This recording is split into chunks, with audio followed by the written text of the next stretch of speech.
back to another episode of Bull Talks podcast, people. And today we have on a special guest. We have on Christian Sasso. Yeah, man. Thank you very much for having me. How things, my brother? Not too bad. How everything with you? Things good, man. Can't complain, you know. Just there. Stay out of trouble. Right. Yeah, so, you know, today we bring up a very niche topic, I'd say. I think this is a topic that a lot of people don't really talk about a lot because it's a topic where we fantasize about it a lot. Everybody wants to own a firearm, but not everybody will get to own a firearm in Jamaica. But today we're going to just talk about, you know, gun safety so people can understand. And, you know, maybe after this episode, everybody can actually learn a thing or two about gun safety and, you know, how you go about gun safety, right? So, but before we get into that though, I'd like to let, you know, Christian tell you guys about himself a little bit because he's more on the low-key side. He does his business and stay out the way. But who no? He's a national shotgun champion. He shoots. He's in the firearm business. But tell people about yourself, Christian. All right. Yeah. So I'm Christian Sasso. My business is Sasso Distributors Limited. It's a business that's family owned. My father started that business about 45 years ago. And yeah, I'm kind of, you know, running the show now. Yeah. So, you know, just taking on the tradition of, you know, running a family business. That's solid. Well, so naturally we can see how you got into it, but how you just got into the whole shotgun aspect of it by being the shotgun champion, national champion and all of that. So starting from a young age of about 4 years old, my father had me in the bird bush. Okay. And then, you know, naturally, father-son relationship bonding, I would go to the range with him and occasionally he would make me, you know, shoot the shotgun and then it just became a passion. Mm-hmm. You know, something that was, you know, father-son bonding time. Yes, you know, newfound passion. Mm-hmm. And it was just something that I found in my life at the right time and I just love it, you know. I think it's a very therapeutic thing. As you know, everybody don't have the access to get that done, but it's very therapeutic for those who are wondering.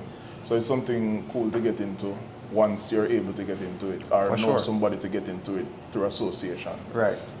But we'll get into the nitty-gritty. So let's talk about guns, firearms on a whole. We know that there's a fear versus understanding aspect. Lots of misconceptions about firearms, right? Right. So what I want to talk about is the fear aspect. A lot of times we fear what we don't understand. Right. So I've been around people who see firearms and they're just totally scared, but they're just there and just wondering, yo, I don't want to touch it, I don't want to do anything with it, leave it alone. By law, that is very smart, but at the same time, we should try our best to not shy away from everything because having knowledge about everything, or most things at least, is very important because you can probably save your life or someone else's life by having that knowledge because there's a lot of times accidents happen with firearms. So you brought up a very important point earlier where you were talking about your father bringing you to bird bush from a very early age. Right. And with that, having firearm literacy or gun literacy from an early age, you know what to and what not to do regarding the firearm, so you know to maneuver it. But how important do you think gun literacy is for younger people growing up, especially who are living in a home where a licensed firearm holder is? All right, so the first thing that I would touch on is the fear. Yeah. People fear what they don't understand. First. Right? So, you know, the misconception is that firearms are dangerous. And you know, most of these things that we see, or most people will see them in movies or entertainment, music, mm-hmm. and most of those things portray, you know, violence. Right. Or, for the most part. Mm-hmm. And like I said, knowledge is key. Because when you have a trained person, a trained firearm holder, it's completely two different scenarios. Yeah, you know. that's true. For instance, me growing up, what my father did with me when I was young is that he took me to the range and he put a watermelon down the range and he shot the watermelon. Watermelon explode, obviously. And that was the first understanding for me of what a firearm can do, the damage. Yeah. Right? So knowledge is key. People fear what they don't know. And you know, even right now, I kind of getting a little more active on my social media page for Sasco. And I've been talking to trainers and giving safety advice, who they have been giving safety advice to kind of let the public know, you know, the do's, the don'ts, even some, you know, even some reminders for some of the current firearm holders, you know, just little touch up and, you know, those kind of things. But yeah, you know, that's really it, you know? Yeah, because I've seen, even though it's I wouldn't say rare, but it's it's like a small number of cases where a child would shoot a firearm, like they take it up, shoot it, they either shoot themselves, shoot them parents, or maybe shooting at the air. I understand that you can teach a 1 or 2 year old how to manage a gun, but I think by the age of 5, I don't know if you'd agree, age 5, you should start to let them know what it's about. So that's, you know, whether that's just, you know, taking out the magazine, clearing the way and everything, to just know that, all right, this is how you should do it. But what age do you think is sufficient for them to start actually training the kids to know about firearms? Because training is very important. You can learn a lot of things from young. So, I mean, you can teach a kid anything because that's how kids are blank. Right. So you have to really put everything in their mind for them to know what to do. But what age would you say is sufficient for them to actually start learning and knowing the ins and outs of firearms? Because funny enough, before you answer that, there's a clip that I'm going to feature in the video. Okay. Where there's this youngster, probably 5-6 years old. His dad teaches him about guns. Everything about guns. His dad teach him, ask him questions. He does it right in front of him, but they use the dummy rounds. Okay. As an example. And that is important. But what do you think? What age is sufficient? Well, I have 2 kids. I have a daughter and I have a son. Yeah. And from my daughter was 2, she's 9 now, and my son is 5 in another month. From there 2, that is when I show them, you know, and I kind of emphasize on this is never to be touched, right? If you see it, you leave it alone. And that. So I stopped this video because I want to pick up CAS pop-up events. Now, CAS pop-up events is an event that happens where the vendors get to actually meet their buyers. And it's a good way to give your business the visibility it needs to get out there. Now, what I can say is it's a very amazing experience. Imagine getting to buy something that you want and also to meet the person that did it. Come on, that's a great experience in my book. Now, guess what? If you want to get your business a part of this pop-up event, there's a deadline that is open for August 30th. So what I want you to do is go over, sign up, and try to get the business a part of this amazing experience, all right? Now back to the video. And that is just, you know, introducing it. Now, when I go to the bird bush or bird hunting, I carry my kids with me, and I set up, you know, a water bottle also, like what I was explaining about the water. Yeah, when you were young. Right? And sometimes I will shoot it and show them that fill it with water and it explodes. The power of what a firearm can do. So, you know, and there have been instances where I have tested my kids where I simply not leaving it out, but I've told them, hey, go and get daddy's gun. And they say, no, I'm not allowed to touch it. You understand? So I kind of, you know. They learn. That's what I tell you. Right. From young. You get them from young. Knowledge is key. Knowledge is key. Yeah. And that's good. That's good. And even if you decided to take it up a notch and say, all right, I'm going to put some dummy rounds in it and I'm going to teach you a few things. But even the fact that you've conditioned them to a point where they know not to touch a gun and you intentionally send them for the firearm to say, hey, go for it. And just because of that conditioning and teaching, they know, yo, even if he's here or not, we're not going to touch it. So that's good. And this is what we're trying to imply to everybody to understand, that starting from young is very important. So even you as an adult, you can still learn. It's not hard to learn. As a matter of fact, it's supposed to be easier for you to understand. That's correct. So a lot of people in Jamaica, they're very fascinated with firearms, and you know, everybody wants one in Jamaica. I think it's a cultural thing. It definitely is. It's a cultural thing. I mean, I get hundreds of messages every day to my account, hundreds, and you know, I try to post enough to let the public know that, hey, you know, you need a license or a permit from FLA. You can't just walk in and purchase a firearm. No, you Absolutely cannot. not. And it's a question I get asked every day. Boss, how much for this gun? When I can come and buy it? I say, hey, do you have a purchase order? No. Can't work. Boss, you have the gun that bust and rapid. You know? They must have a switch too? Yeah, not switch, but you know, like M16 or AK, and I'm just like, no, I'm sorry, I don't have those kind of weapons, you know. So you definitely need, you know, a license to purchase a firearm, and it's not just a walk-in store purchase right away. But I want to talk about another thing regarding people who possess firearms. So let's talk about the importance of having proper temperament. Because immediately, when I've heard a lot of people say before, oh, I can't wait to get a license firearm for just shoot you or this, that, and this, that. But funny enough, I want people to understand that, you know, it's way more intricate than that. You can't just, you know, have a firearm, you feel like this is grounds for you to actually hurt people. You need to have proper temperament. But give me your take on that.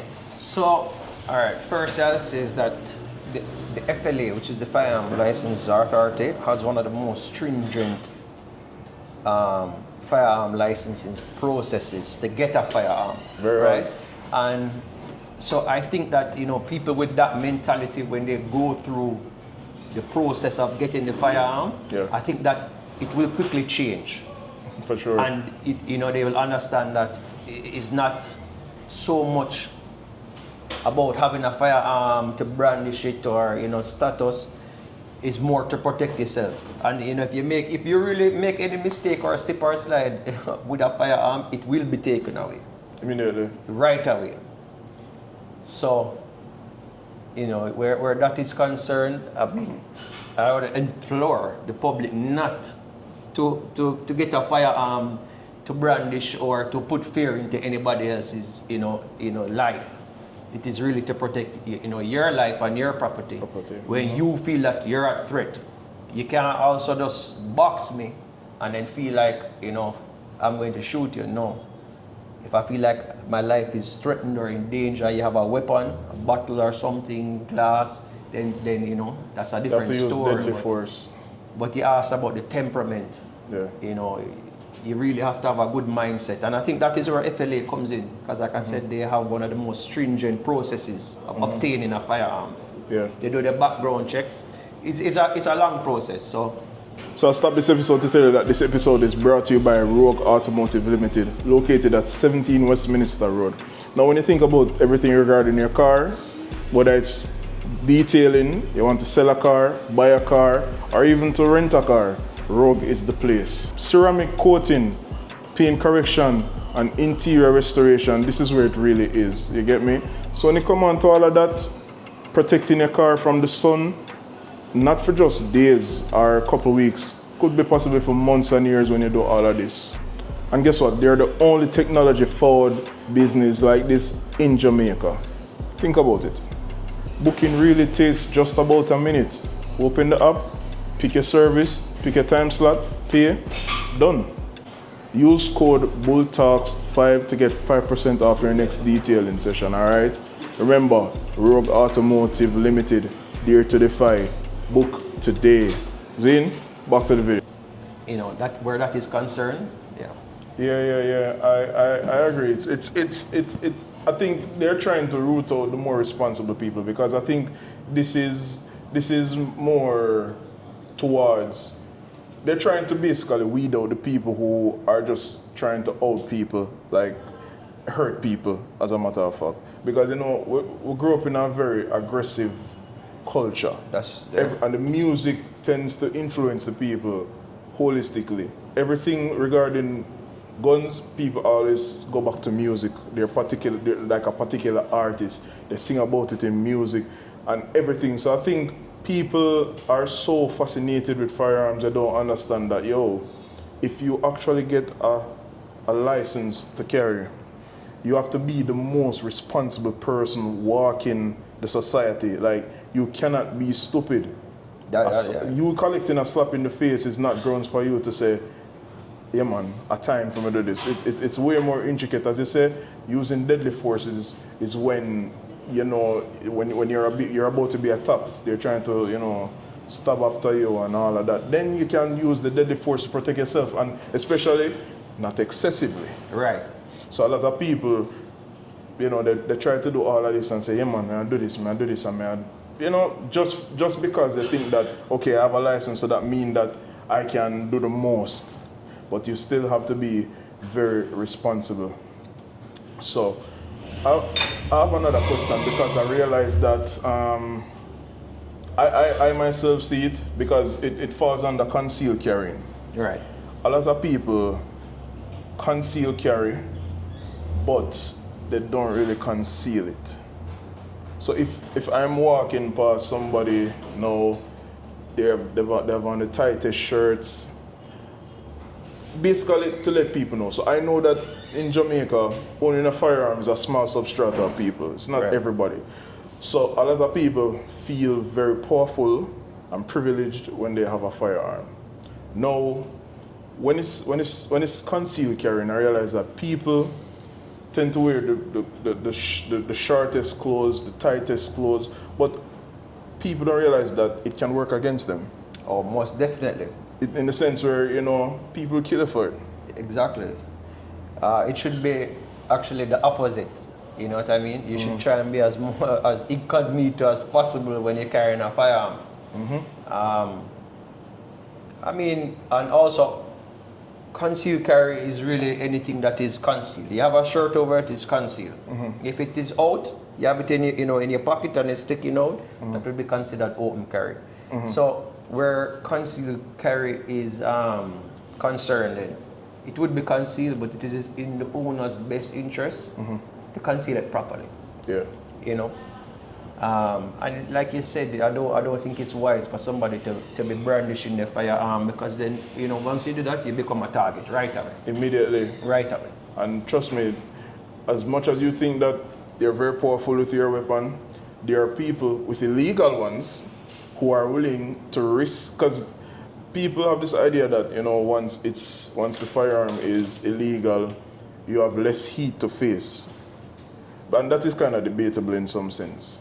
But they have less heat to face, so those people tend to go after people who are licensed and try to rob them, so they, you know, corral them and basically try to get their firearm from them. So imagine you live your life normal, a man see your firearm by your side, him start to watch you, him watch your patterns, and then one day him decides him just run in. No, I totally agree.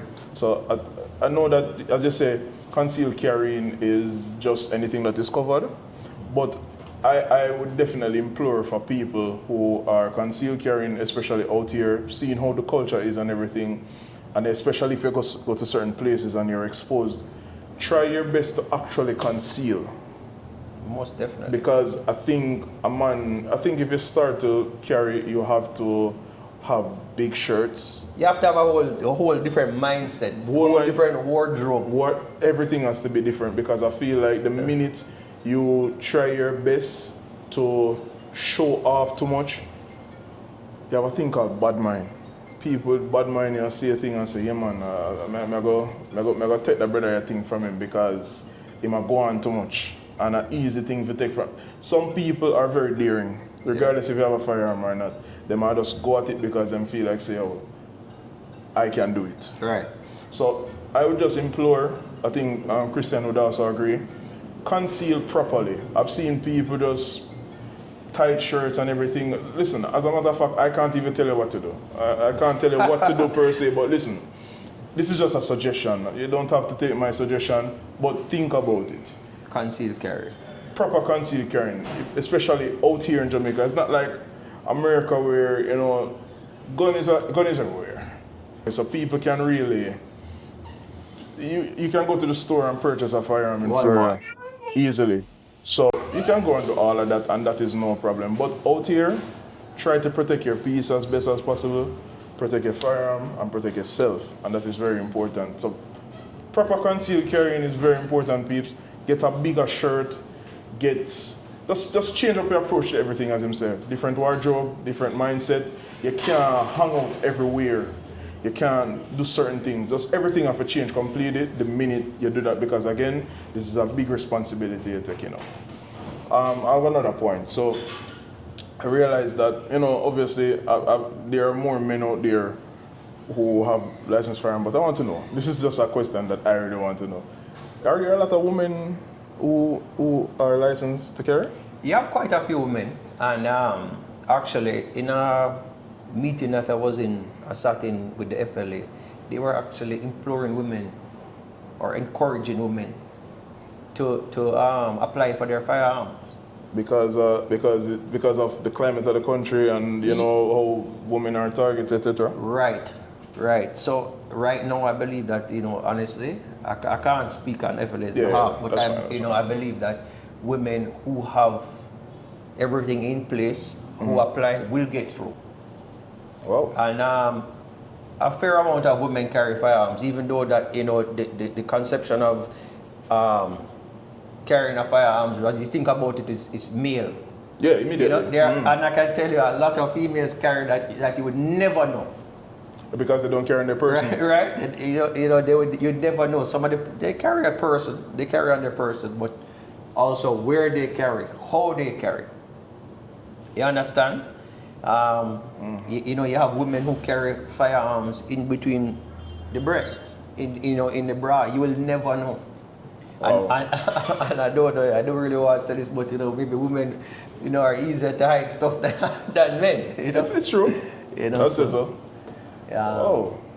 Yeah, man. That's enlightening, because in my head I was just like, I know it's a very small number, but I'm thinking probably it's not too much. But when you're saying that quite a few women actually carry, it shows you that things are advancing, and women are really out there for their safety. They really want to protect themselves. So that's good to know. That's good to know. Not only also in pistol and private carry though. We have a lot of female shooters right now who are dominating in pistol shooting and shotgun shooting. Oh, nice. Right? So one of Jamaica's leading pistol shooters is Renee Ricky. And if anybody follows pistol shooting or shotgun shooting, you know that Renee right now is doing many things. That's just only one name of a handful of ladies. In the shotgun side of things, you have Aliana Master, who is she's a junior champion, ladies champion. So nice. The women are coming into the sports, both pistol and shotgun, and they're making their way. They're making a name for women. Wow. Funny enough, this is, I wouldn't say it's news to me, because obviously I would have known certain things, but right. To actually get somebody who's like really in the system telling me this is very surprising to me. So peeps, what I can say is that you have to be careful of certain women you approach. I don't think you should try to harm any woman at all, but hearing this now tells you a lot about the advancement of the system. So please be careful. Very. Very careful. So I wanted to know, if you were supposed to wrestle with, like personally wrestle with the fact that your business is selling, something that, it causes irreversible harm. Obviously you're doing it the right way, but because you have different people who get, pass and all of them stuff there to go about doing certain things, has it ever dawned on you that, wow, I'm supplying something that could take a life? So, most definitely, but this is something that I'm born into. Yeah. You understand? And I think that because I'm born into it, it's a little bit different. However, I think about these things all the time, because I've, sold people firearms who have been shot and killed. I have sold people firearms who have used the firearm that has saved their life. It's not sweetie that we're selling. You understand? It's definitely something that has run through my mind numerous times, or I get the news that somebody passed and due to violence or criminality, And it's just like, it kind of make you pause for a second, you know, it's just like, boy, if you did something different. But this also goes back to what I was saying about, you know, the FLA and their regulations of obtaining. One of the things that when you're obtaining a firearm from FLA is that, you know, you have to do a background check on yourself. They do a background check on the individual. They have to do a rigorous training. Right? So that, you know, it kind of balances out how I'd feel. Because if you were to come to me and buy a firearm blindly, I really wouldn't know what, you know. But if you do your training, then I would expect that you come and you know what you're doing, right? So it doesn't really bother me too much. You know?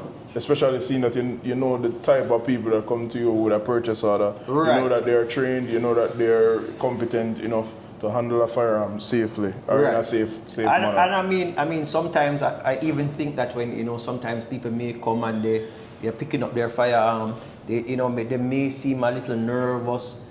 I just say, hey, when you get the firearm, don't stop the training. Don't stop the training. You know, if somebody comes in and say, hey, they don't want to walk with one in the head, I know that it's just a little bit of nervousness, but you've done the training. You know what you need to do, right? Don't stop the training, and you know, eventually it becomes natural. It's the next to put it on your clothes. You know what I mean? It becomes a part of you, and that's really it. You know? Yeah, naturally after some time it becomes a bit, you know, normal. It's just like second nature at that point, once everything gets to that point. I want to also touch on something else because, you know, we talk about the intricacies about carrying and everything and about the system, but what I want to know is, because this is more general or accessible to some point, shooting in Jamaica, which is, you know, the type of shooting you do, they call it a rich man sport. Would you agree? Well, I'm not going to deny that it's not expensive, because it is expensive. Yeah. And,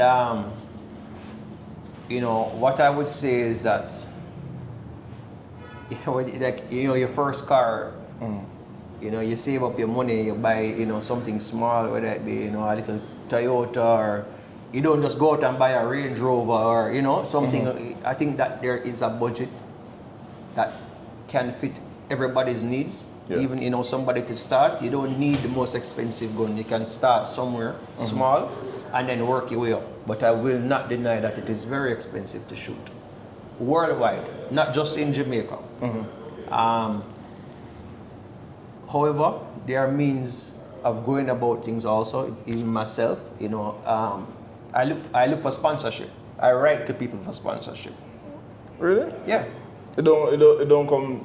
It just don't come natural like that? No, I mean, in terms of, you know, travel, right now I have Azan Super Center is one of my sponsors. Super Center, and Isa Construction is also one of my sponsors. Andy Garnuts, he is a producer of coconut. He does coconut water, coconut jelly.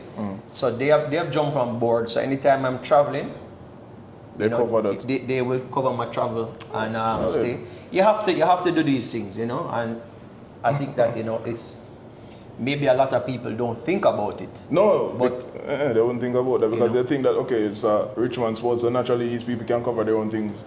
They don't know. Probably you can, but sometimes taking things out of pocket can be expensive, and you don't really want to do that. You know, when you start to dabble in travel, you know, hotel, airfare, car rental. Yeah. So, you know, we have to give thanks for that. And I implore more shooters to do that.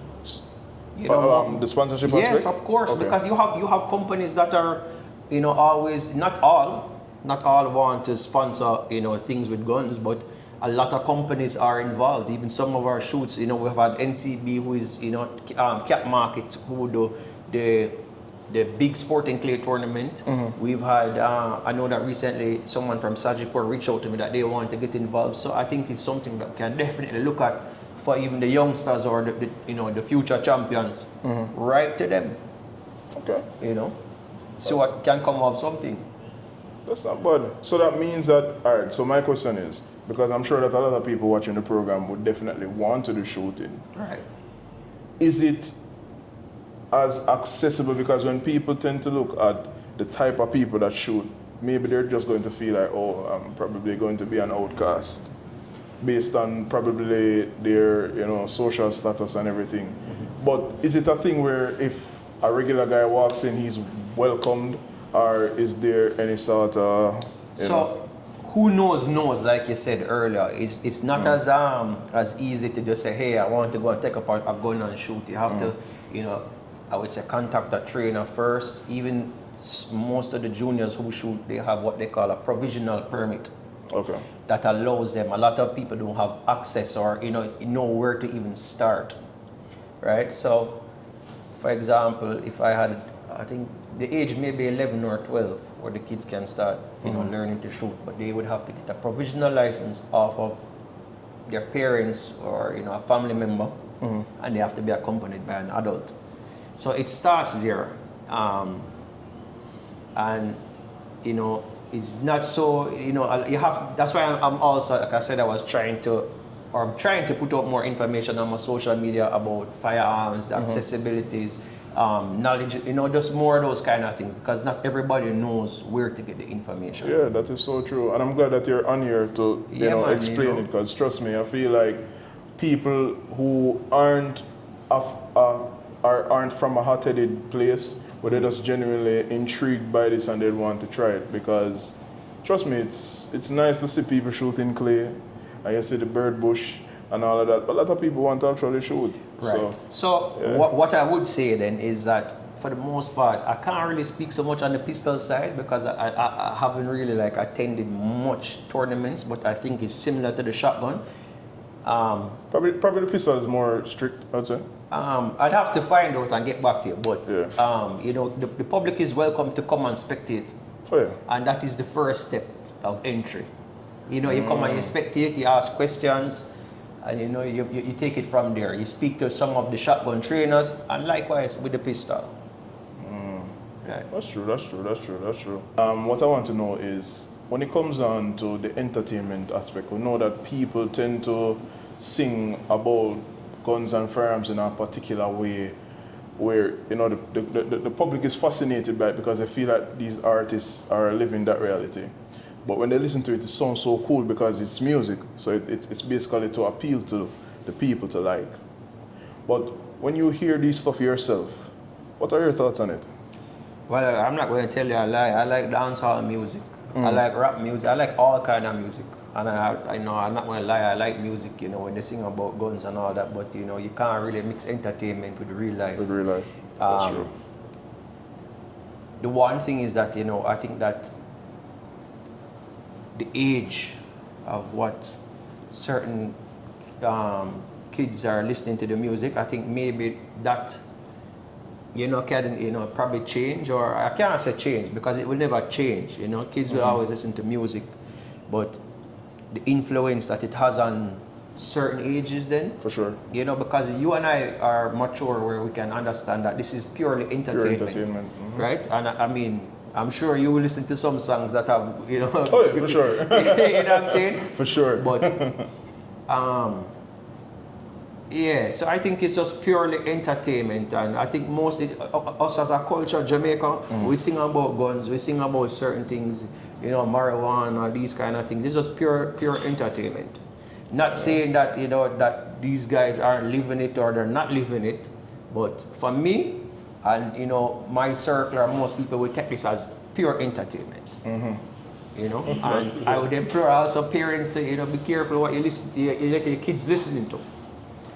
Certain music that I may listen to, I may not let my kids listen to it while I'm in the car, or because I don't want them to grow up thinking that this is the way. Same way how we talk about the watermelon exploding and them have that thought in them head. Yeah. It's the same way with the music.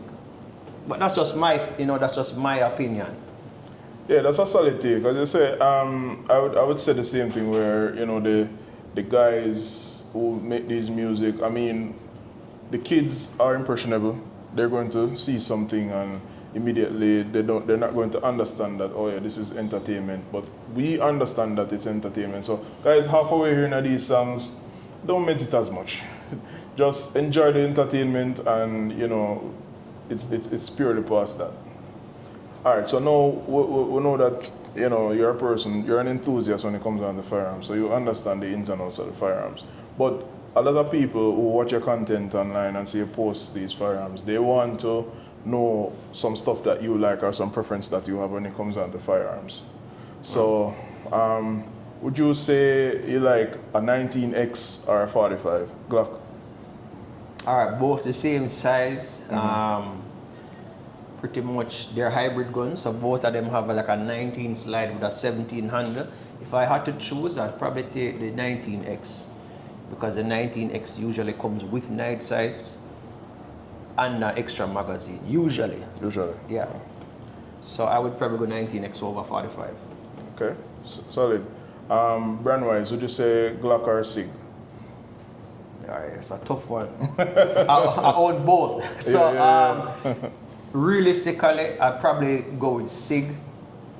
For everyday, you can't beat a Glock. Glock is like Toyota, it's one of the most reliable. That's a hard question though. You know that I have both. So I mean, you know, I'd probably say SIG, but both are very good. What do you think about the Desert Eagles? More movie gun. You know what I'm saying? Like, not saying, you know, it's a gun that is still being produced, but for reliability and really, like, you know, comfort-wise, it's not the best. No, I wouldn't. That's movie gun. I just call it a movie gun. I get that question all the time, no, boss. You have the Desert Eagle, the one that busts loud. The Desi. Do you get me? Yeah, the boss if you have the Desi, man. What do you think about the CZ? CZ is one of Glock's like top competition right now. Yeah, they're nice. CZ is out, and I believe CZ was like gun up 2016. They're amazing guns. Amazing guns, and the price points are good on them. It is, I agree. You know, having Christian on is very important. I think this is a very, I wouldn't say taboo topic, but I think it's a topic that, you know, knowledge should be always shared. And you can follow his page at Sasko Distributors Limited on Instagram. Follow them and get certain insights about firearms. He'll be showing ones that he imported or he's selling currently, and I'm going to give you some advice on it also. But I think it is just very important for people to understand that firearms are not that bad. You know, it's not that bad. It's just about learning. We fear what we don't understand, as we said earlier.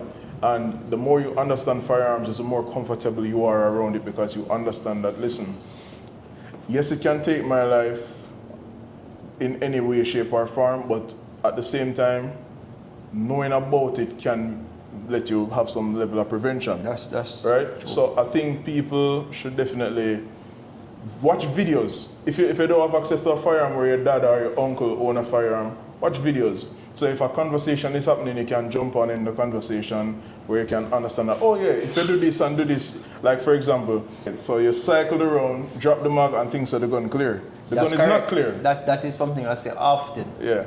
And even train people, that's something that I run back over before leaving my office. Yeah. I see it happen all the time.